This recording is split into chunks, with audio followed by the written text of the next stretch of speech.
Hello and welcome to today's meeting of Democrats of Greater Tucson. My name is Larry Bodine. I'm the president of Democrats of Greater Tucson, and I will be your host today. And our guest is Brian Bickel. He will be the speaker today. Brian, how are you, sir? Thank you. So Brian just won the primary for the Democratic nominee for Pima County Treasurer. He's running against somebody called Beth Ford, whom few people have heard of, but she's been the Pima County Treasurer for 20 years and does not have a whole lot to show for it. So Brian is originally from Michigan. So Brian has a distinguished record in the military, serving as a combat veteran in the Vietnam War from 1968 to 1972. He also deployed to Panama for Operation Just Cause and to Saudi Arabia for Operation Desert Storm, where he earned the Bronze Star Medal for meritorious service. In 1972, he moved to Arizona. He graduated in 1976 from the U of A with 2 degrees in microbiology and medical technology. In 1979, he completed a Master of Science degree in Interdisciplinary Studies at Texas Tech University. Now, after working for 17 years as the director of a hospital clinical laboratory, he transitioned into a career of hospital administration. And for the next 16 years, he served as Chief Executive Officer at hospitals around the country, wrapping up his career as a CEO. And returning to Tucson in 2013, where Brian has a distinguished record of being active in local politics. He ran as county supervisor as a Democrat in a campaign that wasn't successful, so he's back again. Brian's active on the Pima County Election Integrity Commission as the chair. He's the treasurer of the Legislative District 9 Democrats, and he is Democrats of Greater Tucson's immediate past president. And with that, I want to welcome you, Brian. Tell us what you're going to do in the treasurer's office. Thank you, Larry. My pleasure to be here today. And before I forget, taking care of most important things first, I want to thank all of you that are on the Zoom video conference today for everything that you did to help me in the primary. And hopefully you'll continue to do that as we move forward to the general. I'd like to talk to you a little bit today about last Tuesday's election. I think there's some interesting things that come out of that from the Democratic Party's perspective. I'd like to spend a little bit of time talking to you about what the treasurer does, what the job consists of. And I'd like to spend the majority of my time talking to you about ways that I plan to improve the treasurer's office if I'm fortunate enough to be elected. I am going to share my screen with you several times today, so if I disappear, it's intentional. The first thing I want to do is bring up, these are the results of the county treasurer's race. You'll notice I have a solid blue line. My opponent has a solid red line. We both got 100% of the vote in our respective parties. But you'll notice that I had 111,017 votes. She had 72,165.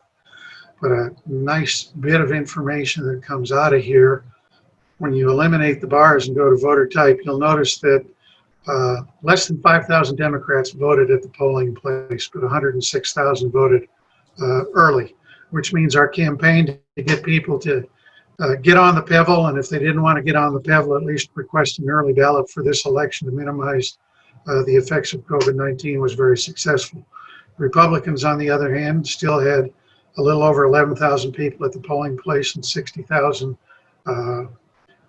early voting. So, and before anybody gets too excited about that margin of victory, in 2012, the last time my opponent had an opponent, she lost or had fewer votes in the primary election than her Democratic opponent by a little over 10,000 votes, and she won the general election by a little over 30,000 votes. So we're not complacent. We're looking forward to a long, hard, I think it's 86 days between now and November 3rd, but we're hoping to prevail.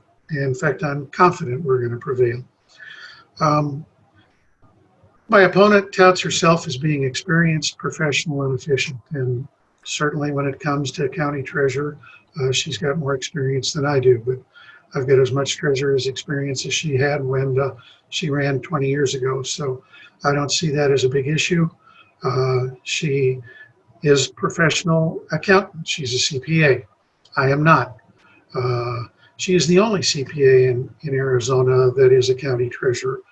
The state treasurer is not a CPA, and I don't believe it's a necessary requirement for the job. In fact, the Maricopa County treasurer, who's the treasurer of the fourth largest county in the country, was a movie stuntman. So where you've been and what you've done may or may not be relevant. As far as efficient, and this is one of the interesting things about county government and the way it works. When she took office, there were over 40 people in the department. I believe the last time I heard her quote figures, she's down to 29. And she makes a point of telling people that over the course of her career, she's given over $5 million in budgetary excess back to the county. Well, her budget this year is for 35 employees, for 34 employees, which is a difference of 5 between the number that she actually has. If you assume each one of those employees is worth $50,000 a year, that's $250,000 or $5 million over 25 years that you give back. One of the unique vagaries of the way county government works.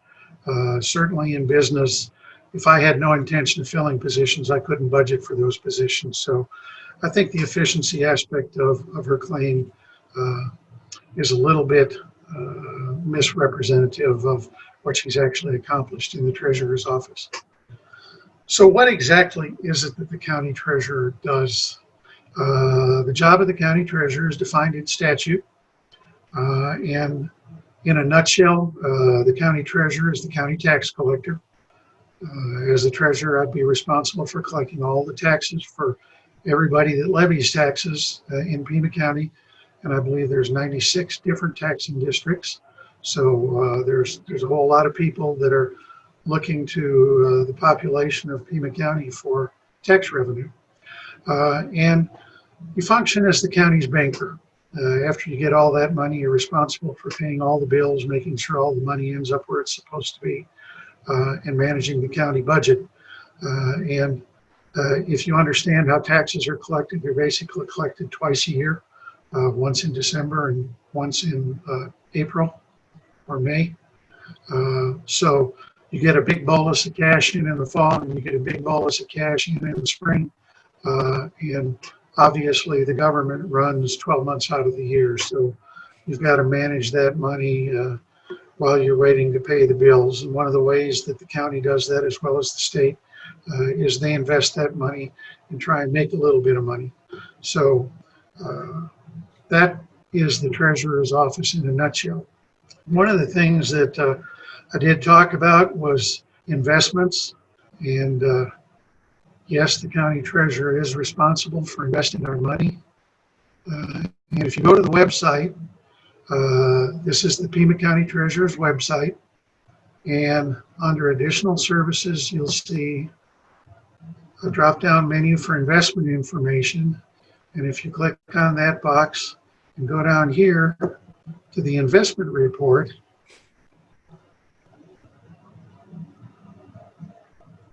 and it will come up. There it is. This is the investment report from the Pima County Treasurer.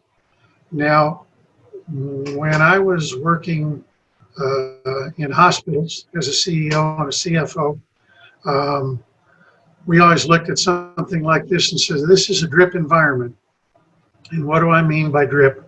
DRIP is an acronym for data rich, information poor. And if you look at this page, if you can see all the little tiny numbers, there's a whole lot of data here, but the page doesn't really tell me anything. And when I get down to the synopsis at the end, it doesn't tell me a whole lot more. So if I wanted to follow the county's investments and not spend a whole lot of time doing it, I'd find it very difficult to do in this environment. On the other hand, this is the website for the state treasurer. I think the thing that she's done very intelligently is front and center, homepage, financial transparency. And down at the bottom of that column is investment performance. And when I pull that up and I look at the local government investment pool, which is where now this is data poor and information rich. I can come in and I can look at investment pool number 5 that the state manages, and Pima County has a significant amount of money in this investment pool, and we're not doing so good. And that becomes obvious just with a quick look. We started out at a little over 2.25%, and we're down to just about, we're about 0.3%. So between 20 and 30 basis points. This is a result of COVID-19 and the underperformance of the investment market that the county is permitted by state statute to participate in. One of the other things that you see on the state treasurer's website, and this is something that I would like to implement in the Pima County treasurer's website as well. If you want to know how much money the state of Arizona has, this is their daily operating balance. This is what they have in their operating account today, a little over $3.5 billion.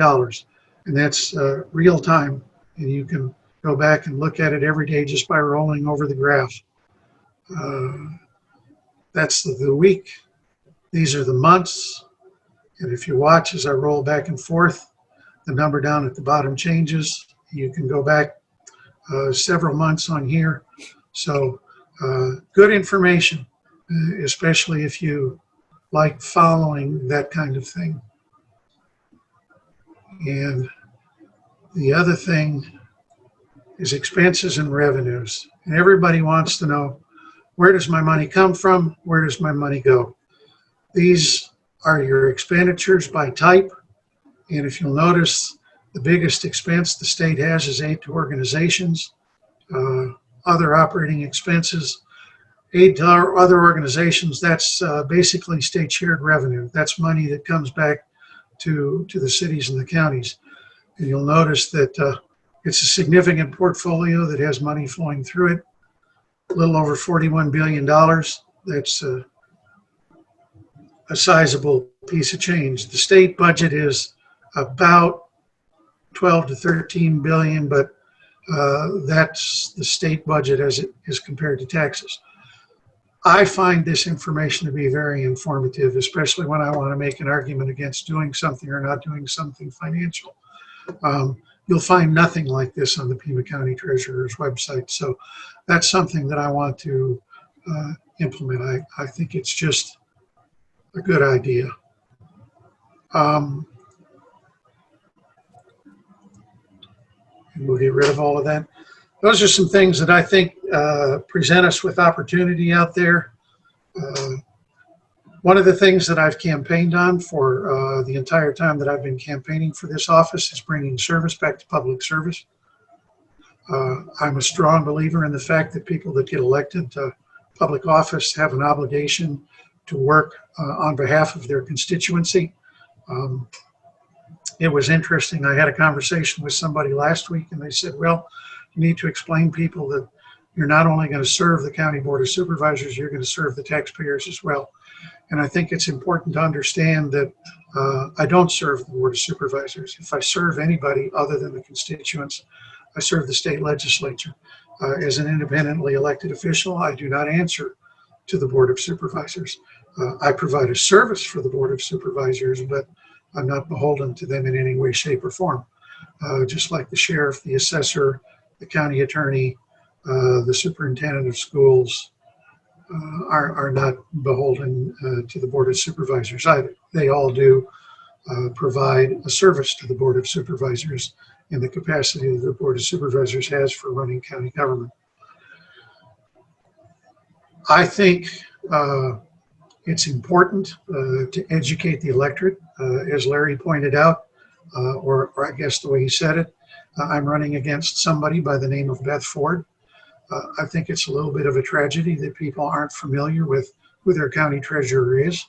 I think it's one of the things that I intend to do is spend as much time as the job permits educating the electorate in whatever forum that happens to be. But I think it's important that people understand county government and the way it functions. As Larry mentioned, I did run for county supervisor in 2016. And I can say that even though I lost that race, I learned more than I ever thought I would know running for that office. So I think the opportunity to educate the electorate is critical. One of the things I'd like to do, I had a potential constituent walk up to me at a Mark Kelly event one day, and she looked at me and she said, "You're running for county treasurer, aren't you?" And I said, "Yes, ma'am, I am." And she said, "You know, one of the things that I think you should look at is coming up with a way for people to deal with the treasurer without having to wait around." She said, "I walked into the office with a check for over $22,000 to pay my property taxes and sat there for 10 minutes and nobody ever came out to take care of me. There was nobody else in the office. It's not like I was waiting to be served. It's just something that didn't seem to be a very high priority for them." I've worked with enough people in county government that I know there are scheduling modules that are available for the county computer system. So if you want to come in and talk to somebody in the office or myself as the treasurer, you can set up an appointment, walk in the door, we'll take care of you and get you on your way. For those of you that don't spend a lot of time in downtown, you don't get to park anywhere downtown for free. And the more time you spend waiting on everybody else, the more money you're going to spend on parking. So we're looking to mitigate that damage a little bit and make it a little bit more user-friendly environment. Back when we were still meeting at the kettle and actually sitting across the table and talking with each other, I had somebody kind enough to sit down at the table across from me and give a donation to the campaign, but he also said, "You know, I was on the telephone with the treasurer's office the other day, and the young lady I was talking to was as nice as could be. We had a very cordial conversation, but it became apparent to me after a few minutes that she wasn't going to be able to resolve the issue that I had. And I very nicely asked her if she'd transfer me to the treasurer, please. And she said, "Oh, we don't transfer calls to the treasurer."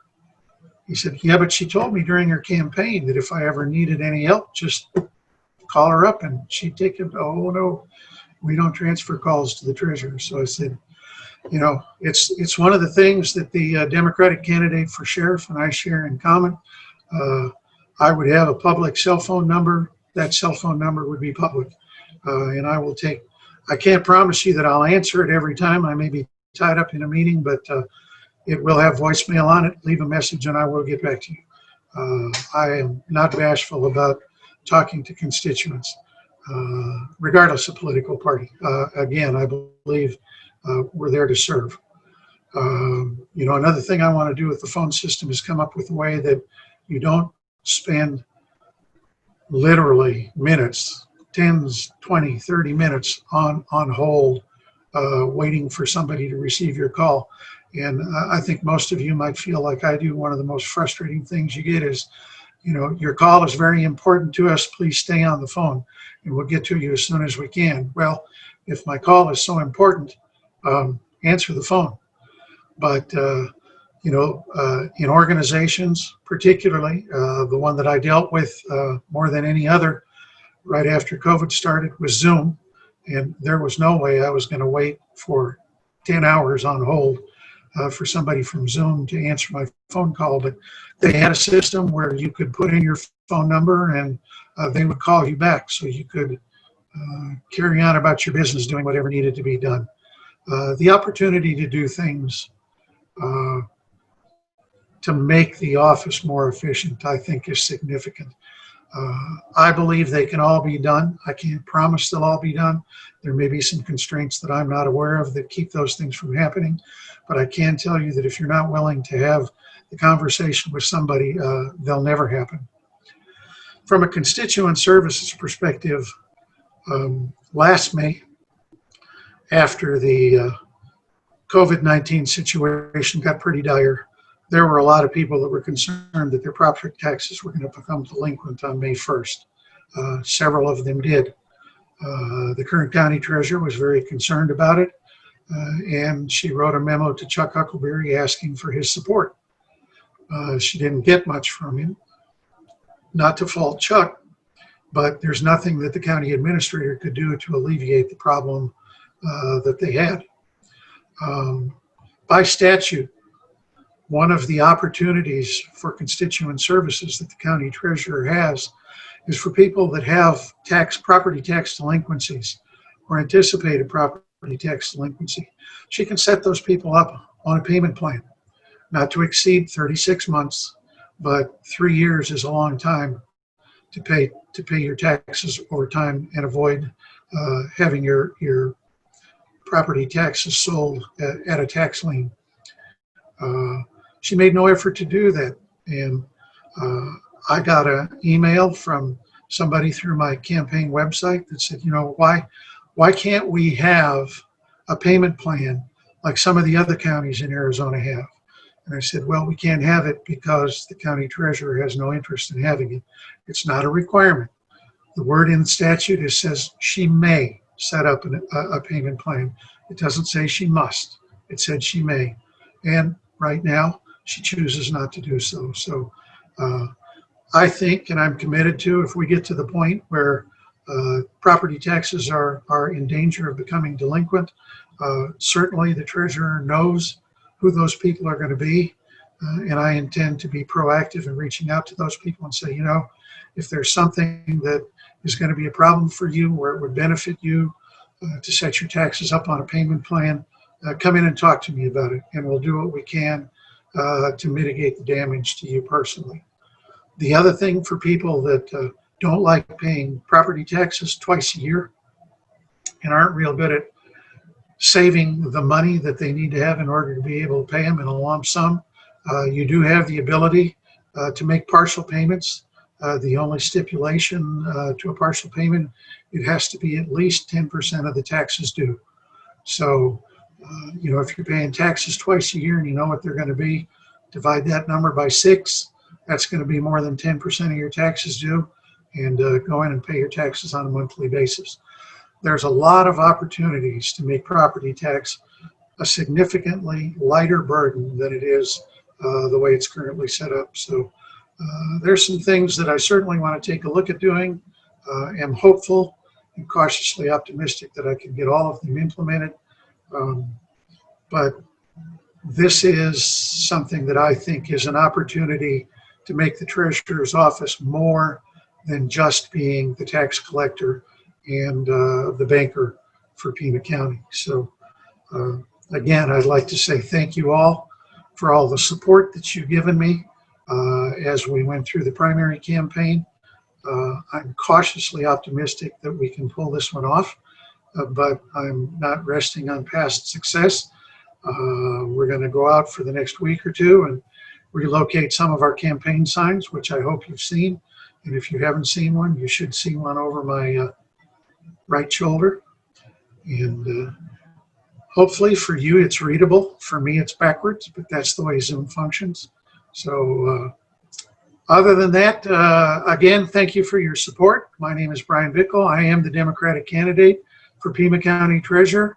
And please vote for me and all the other down ballot candidates on Tuesday, November 3rd. And with that, Larry, if anybody has any questions, I'd be happy to answer. All right.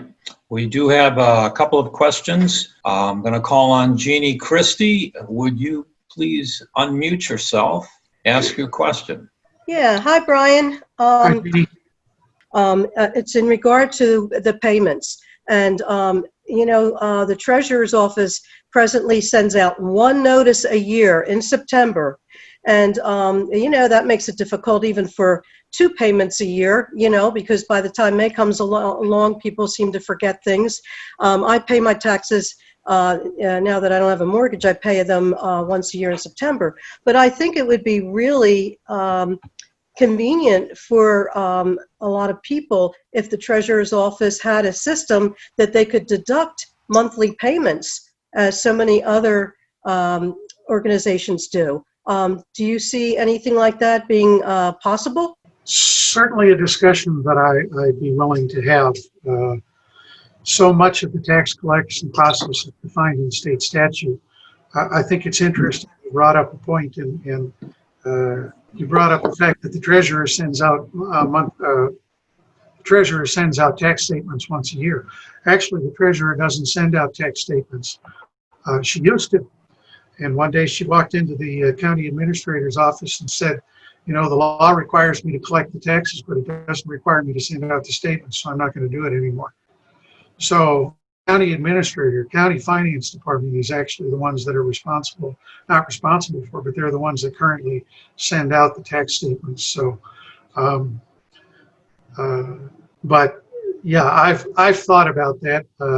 There may be some ways to do it. It could be a little bit tricky, but certainly it's a conversation that I'm willing to have, and I think the unfortunate part of that conversation is a great deal of it may need to be with the county attorney to make sure that we're not trying to do anything that doesn't violate statute, but anything that we can do to mitigate those kind of damages and that kind of inconvenience is probably the best way to put it, of having to make sure that you have enough money to pay your taxes in a lump sum when they're due, is something that I'm certainly willing to explore.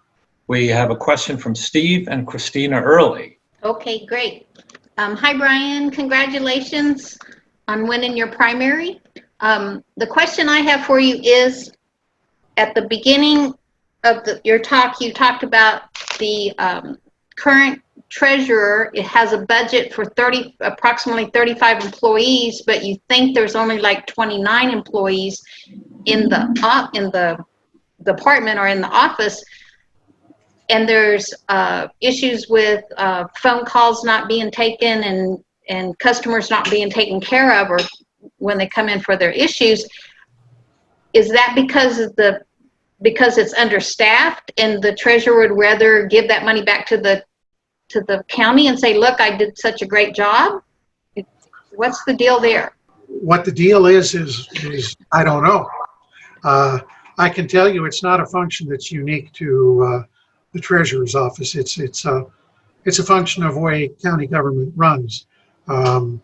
If you look at the sheriff's budget, the sheriff, when I was running for county supervisor, had 40 unfilled positions in the department, but they were all budgeted for. Now, his intent had always been to fill those positions. He was never very successful at doing it, and that was or not both, all three, Sheriff Dubnik, Sheriff Nanos, and Sheriff Napier. But because they were there and they were part of the staffing, the positions were always budgeted for. So in theory, yes, there should be an effort made to fill those positions. And looking at it from a business perspective and the constraints that I had when I was running hospitals, if I didn't plan to fill the positions, I certainly didn't have the luxury of budgeting for positions that I wasn't planning to fill. So yeah, there's an opportunity to improve staffing there if you're not worried about making yourself look good by turning money back into the county. We have another question from Lucy Messing. Hi, Brian. Thank you for attending the Tanque Verde Dems on Saturday. We always appreciate that. My question is about moving forward with your campaign. Are you coordinating with the other candidates that are running for county positions, or what does your campaign entail in terms of coordination with the Pima County Dems? Yeah, I get emails from Allison several times a week. We're working on several things that are out there. The latest one being a talk show format forum. We don't have a definite date for it yet, but that's something that's in the works. The short answer, yes, we're coordinating with the other people that are running for county office.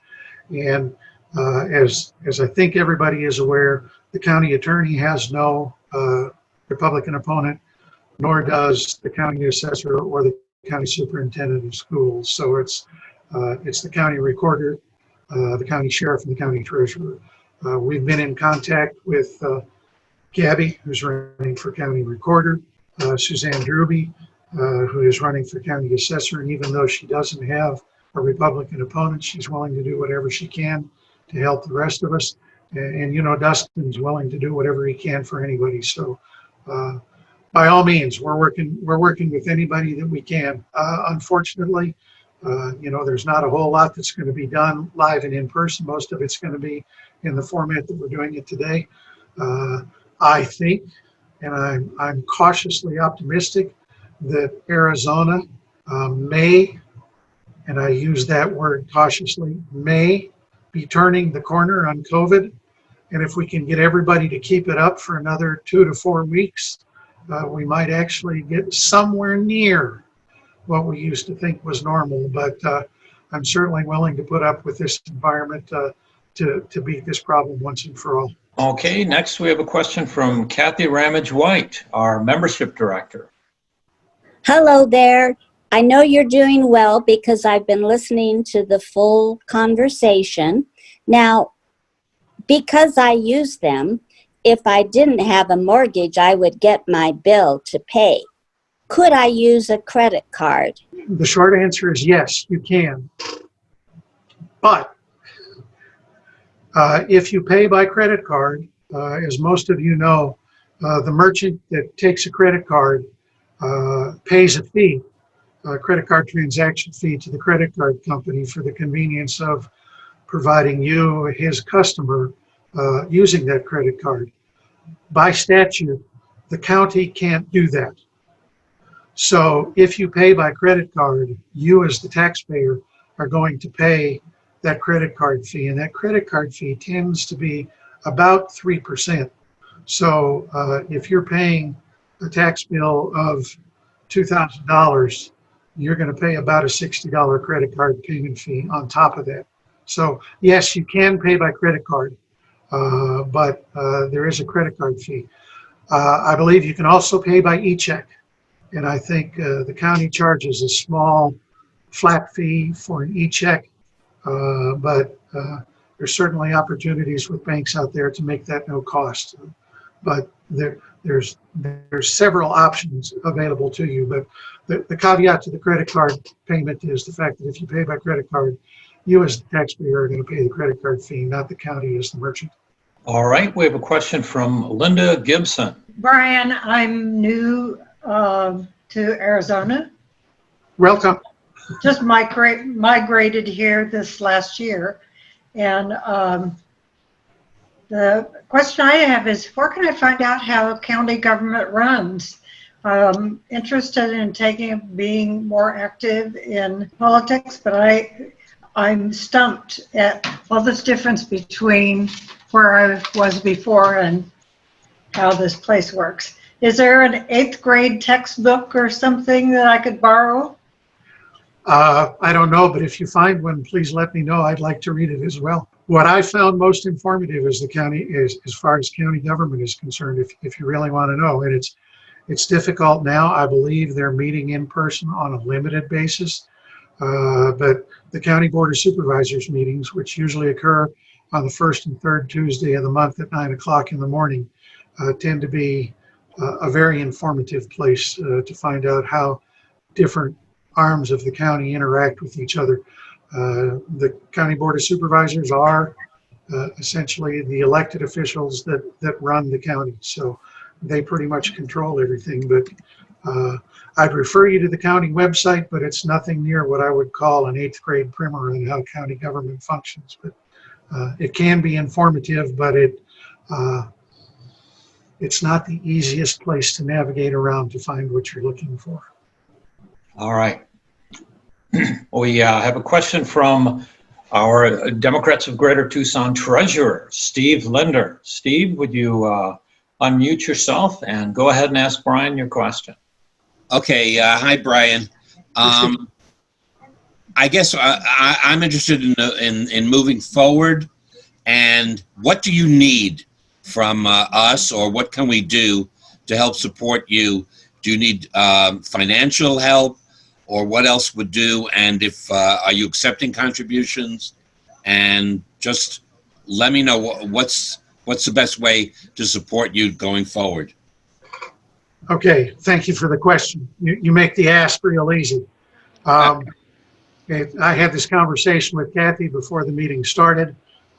She said, am I taking contributions? I absolutely am. The easiest way to do it, if you're willing to make a contribution online, go to my website, brianbickel.com. There's a donate button there that will take you to ActBlue, and you can make a donation through ActBlue.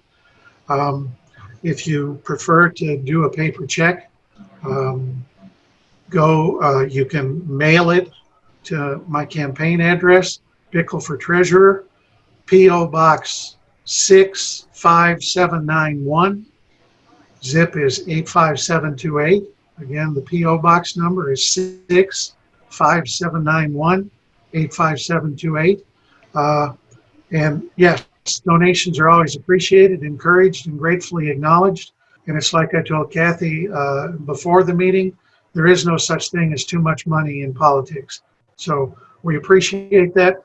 We may do some texting and some phone banking as we get a little bit closer to the election around the first part of October. If anybody's interested in doing that, you can contact me again on my website, or if you want to contact me directly, Brian at brianbickel.com, and we'll get you on the list when we start doing phone banking or texting.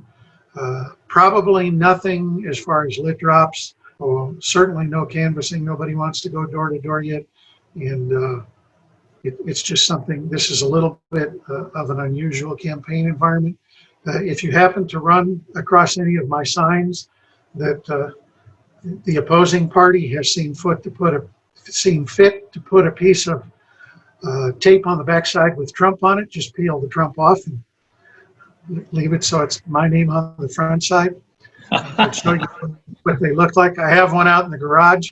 So, but yeah, anything. But right now, money is always great. Donations are always appreciated.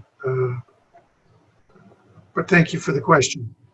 Okay, Barbara Warren, you're up next. I've unmuted you. Go ahead and ask Brian your question. Hi, Brian. Hi, Barbara. Glad to see things are going well for you. Thank you.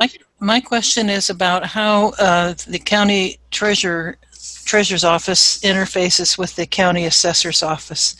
I had a recent experience where I found out that my house had been valued higher than it should have been for some, I don't remember the reason specifically, but we got that fixed, but I don't know if that's transferred over to my taxes or what happens. So how do you interface with the county assessor's office? The short answer right now is not very well. And that's something that Gabby and Suzanne and I have talked about.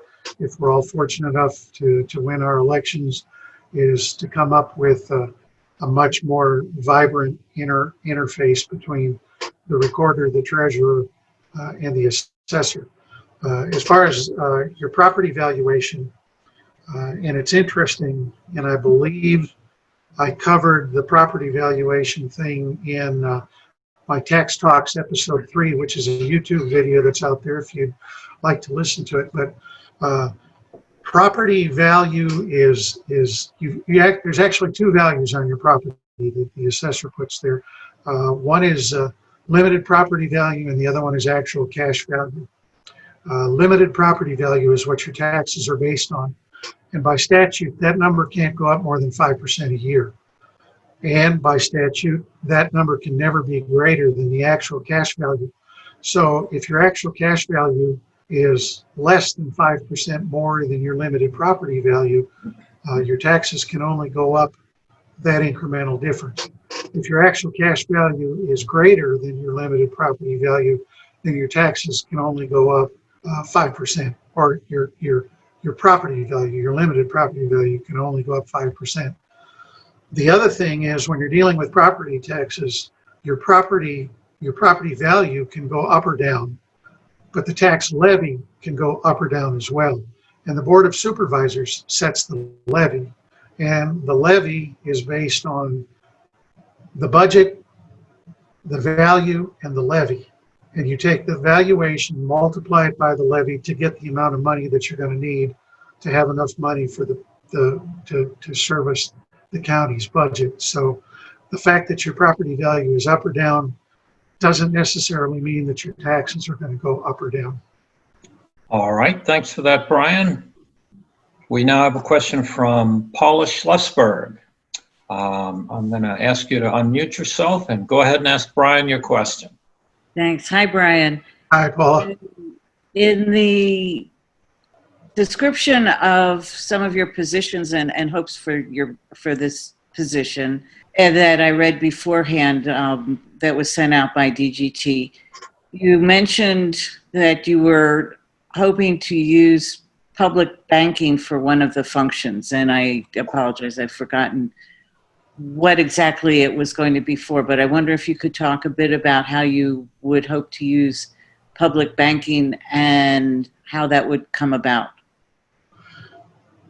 Originally, my idea was to use a public banking model, and how that would ultimately be set up is something, again, that I think most of the conversation there is going to occur with the county attorney, because there may be some statute issues that prevent us from doing that. But an opportunity, you know, gentrification is becoming more and more of a problem as people migrate back into the downtown area, and people that are living in houses down there that have had they don't have a mortgage anymore, but their property taxes, because of the increases in valuation, are becoming prohibitive, are being forced out of their homes.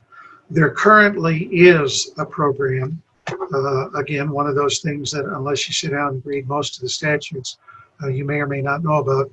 But if you're 65 or older, there's a property tax stabilization program where there's actually a tax lien filed on your property, but it's not auctioned off. It's held by the state treasurer, and at the time you leave the house or die, the state treasurer actually collects the difference in the taxes that you actually paid and the taxes that were owed at that time. My function with public banking was to make low interest funding available, either collaboratively or as a function of the county treasurer's office, to do essentially that same thing, but take the age 65 age stipulation off of it and make it available to anybody that wanted to do that. But basically set it up similar to a reverse mortgage, where there would be a contractual arrangement with the county that we would either stabilize your taxes or defer your taxes until the point where you either passed away or sold the property. And at that time, we would collect the taxes that were due cumulatively at whatever interest rate we had agreed upon contractually. Brian, I had a question for you. One of the points you make is on your website is you're going to put the service back into public service. So what happens if somebody calls the treasurer's office, but what they really want is some other department? How would you handle something like that? You know, and I've actually had that opportunity. I got a query on my website concerned about the proliferation of Airbnbs being developed in their neighborhood. And the nature of the question was, well, is this an issue for the treasurer or the assessor? And I had no idea. So I did a little bit of research and got back to them and said, well, it's not an issue for either one. It's a planning and zoning issue. And I think, you know, I think that's one of the things I'm committed to too, is if somebody gets a hold of me, calls me, knocks on my door, whatever, and has a question, the fact that it doesn't have anything to do with the treasurer's office isn't a reason to ignore them. It's pointing them in the right direction so that they can get their problem taken care of. I think is another aspect, another service aspect of the public service piece. You know, if the implication is, am I going to just look at them and say, that's not a treasurer's problem, you need to go somewhere else? No, we'll do everything we can to get them pointed in the direction that they need to be pointed in so they can get their problem taken care of. Okay, Brian, we've exhausted all of the questions, and I wondered if you could take us out of the program and bring us to a conclusion by telling us how we can support you once again, where you can make donations, and what we can do to put you in the office. Well, we'll start at the back end. What you can do to put me in the office is vote. That's key. And when you vote, make sure you vote Democratic. The other thing you can do is, I'm talking to, and I don't have 29 participants.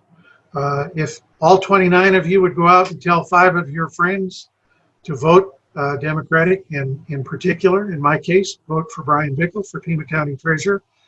And at the same time you ask them to do that, ask them to each talk to 5 of their friends.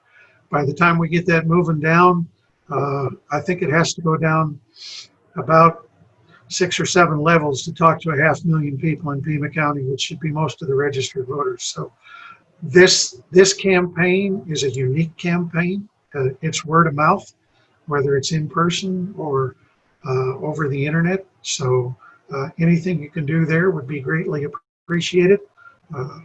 I took my car in this morning to have my brakes replaced.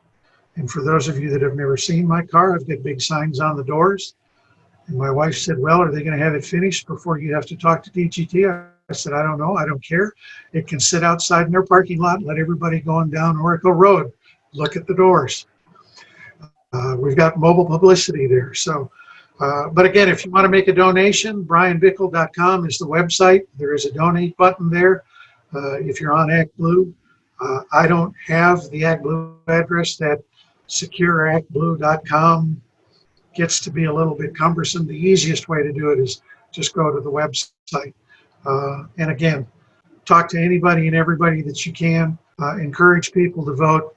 And in order to keep everybody safe and healthy, encourage everybody that you know to get on the pedal. And if they don't want to do that because they do like to go to the polls, for this election at least, ask them to request an early ballot. All right, thank you, Brian. Thank you for the opportunity to be here. I appreciate it. Again, Brian Bickel, brianbickel.com, candidate, Pima County Treasurer.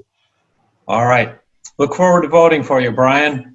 Thank you. And I'll just say so long to everybody. Thanks for coming to today's meeting.